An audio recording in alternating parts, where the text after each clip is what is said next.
اللہ الرحمن الرحیم۔ السلام علیکم۔ ایک دن بہلول ہارون کے قریب تھا۔ اس نے کہا، اے بہلول، مجھ پر تنقید کرو۔ بہلول نے کہا، اے ہارون، اگر صحرا میں پانی نہیں ہے تو آپ کو شدید پیاس اور قریب قریب موت کا سامنا کرنا پڑتا ہے، اور آپ کو ایک گھونٹ پانی کے لیے کیا کرنا ہوگا، اور آپ کتنی دولت دے سکتے ہیں؟ ہارون نے کہا، میں ایک گھونٹ پانی کے لیے 100 دینار بھی دے سکتا ہوں۔ بہلول نے کہا، اگر پانی کا مالک 100 دینار لے کر بھی آپ کو ایک گھونٹ پانی نہ دے تو پھر آپ کیا کریں گے؟ ہارون نے کہا، میں پھر اپنی آدھی بادشاہی دے دوں گا۔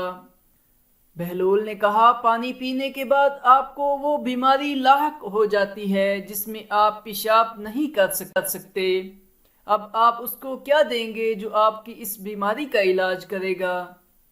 ہارون نے جواب دیا، میں سلطنت کا باقی آدھا حصہ بھی دے دوں گا۔